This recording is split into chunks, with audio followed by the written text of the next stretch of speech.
ನಮಸ್ಕಾರ ಸ್ನೇಹಿತರೆ, ನೀವು ನೋಡ್ತಾ ಇದ್ದೀರಾ ಡೈಲಿ ಮಾಧ್ಯಮ. ನಾನು ಅಶೋಕ್ ದಾವಣಗೆರೆ.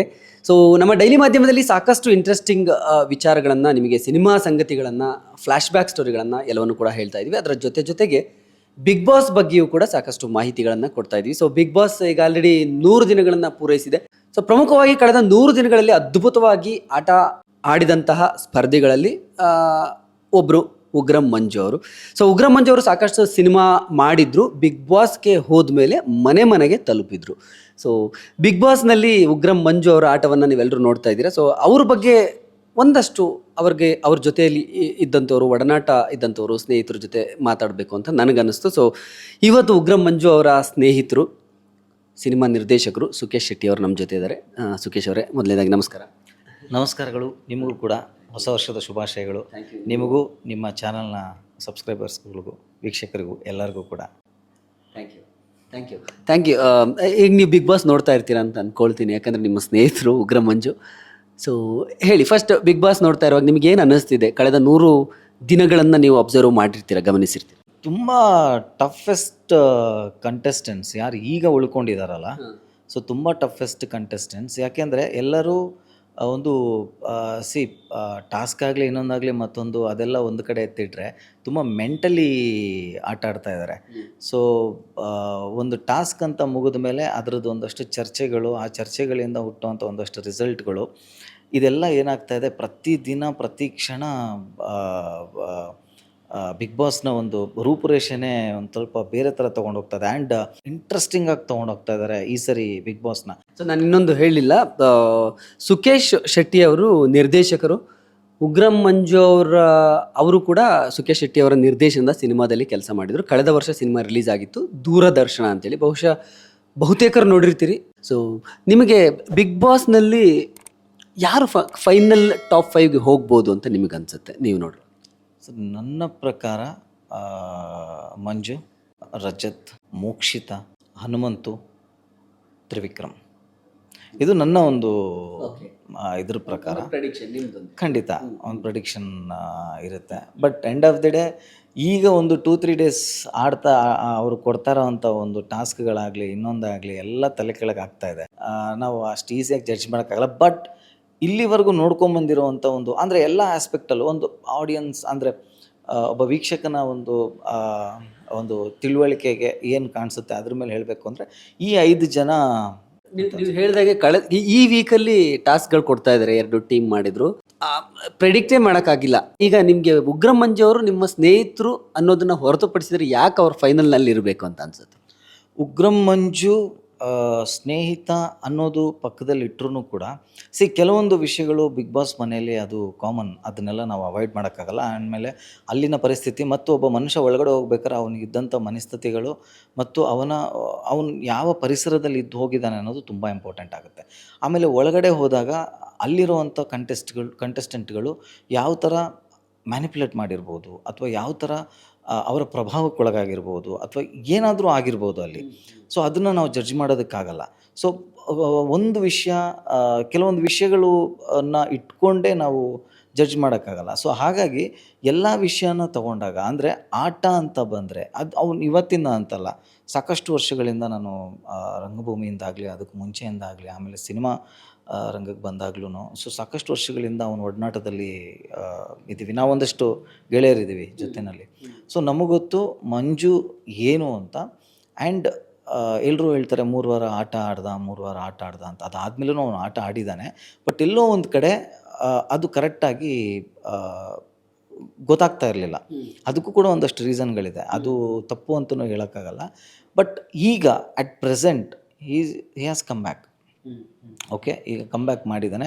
ಇನ್ನು ಮಧ್ಯದಲ್ಲಿ ಒಂದಷ್ಟು ಸಮಸ್ಯೆಗಳಾಯಿತು. ಇವಾಗ ವಾಪಸ್ ಅವನು ಬಂದಿದ್ದಾನೆ, ಮತ್ತೆ ಆಟ ಆಡೋಕ್ಕೆ ಸ್ಟಾರ್ಟ್ ಮಾಡಿದ್ದಾನೆ. ಆ್ಯಂಡ್ ತುಂಬ 100% ಅವನು ಕೊಡ್ತಾ ಇದ್ದಾನೆ. ಆ್ಯಂಡ್ ಇದು ಒಂದು ವಿಷಯ. ಇನ್ನೊಂದು, ಒಬ್ಬ ವ್ಯಕ್ತಿಯಾಗಿ ಉಗ್ರಂ ಮಂಜು ದಿ ಬೆಸ್ಟ್.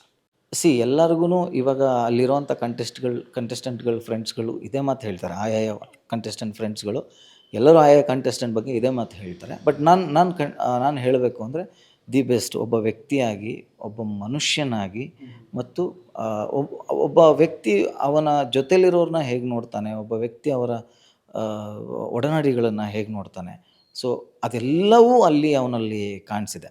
ಐಶ್ವರ್ಯ ಅವ್ರಿಗೆ ಮನೆಯಿಂದ ಏನೂ ಬಂದಿಲ್ಲ ಅಂದಾಗ ಇವನಿಗೆ ಬಂದಿರೋದನ್ನು ಐಶ್ವರ್ಯಗೆ ಕೊಟ್ಟಿರ್ತಾನೆ. ಸೊ ಈ ಥರದ್ದು ಸಾಕಷ್ಟು ಮಾಡಿದ್ದಾನೆ ಅಲ್ಲಿ. ಸಣ್ಣ ಗೆಸ್ಚರ್ಸ್ಗಳಿದೆಯಲ್ಲ, ಸಾಕಷ್ಟು ಮಾಡಿದ್ದಾನೆ.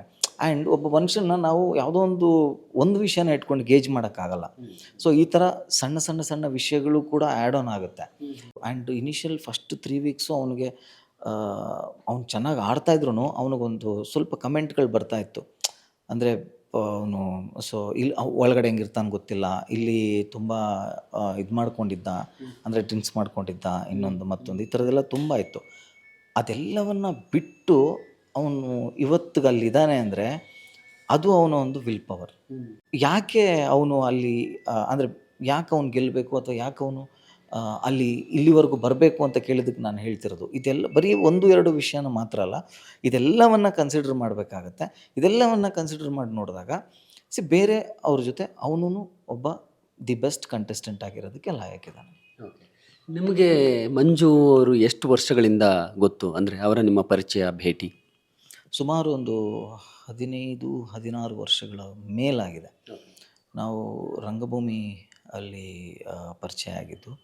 ಸೊ ಅವಾಗೇನಿಲ್ಲ, ಐ ಮೀನ್ ಝೀರೋ, ಎಲ್ಲರೂ ಝೀರೋನೇ ಅವಾಗ.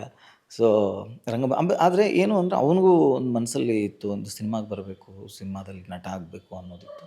ನನಗೂ ಸಿನಿಮಾದ ಬರಬೇಕು, ಸಿನಿಮಾದಲ್ಲಿ ಒಂದು ನಿರ್ದೇಶನ ಮಾಡಬೇಕಾಗಿತ್ತು. ಈ ಥರ ಸಾಕಷ್ಟು ವರ್ಷಗಳಿಂದ ಇದಿತ್ತು.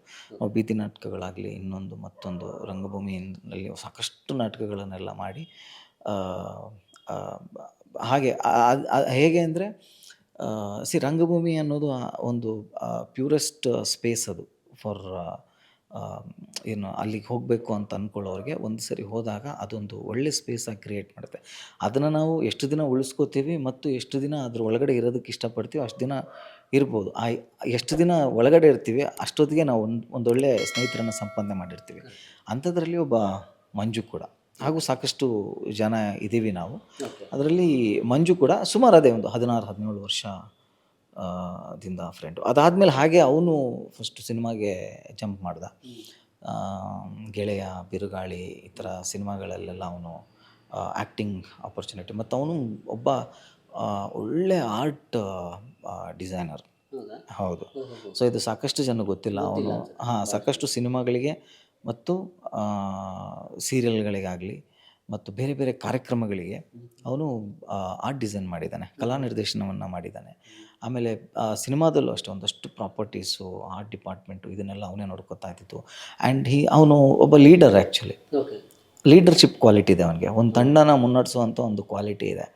ಸೊ ಅಂದರೆ ಒಂದು ನಾಟಕ ಅಂದರೆ ಮುಂದೆ ನಿಂತು ಅದನ್ನು ಕಂಪ್ಲೀಟಾಗಿ, ಅಂದರೆ ಒಂದು ದಿನ ಮೊದಲನೇ ದಿನ ನಡೆಯೋ ರಿಹರ್ಸಲಿಂದ ಕೊನೆ ದಿನ ನಡೆಯೋ ಶೋವರೆಗೂ ನೀಟಾಗಿ ಎತ್ಕೊಂಡು ಬರುವಂಥ ಕೆಪಾಸಿಟಿ ಅವನಿಗಿದೆ. ಮಲ್ಟಿ ಟ್ಯಾಲೆಂಟೆಡ್ ಆ್ಯಂಡ್ ವರ್ಸಟೈಲ್ ಇದೆ ಅವನ ಹತ್ರ. Multi talented.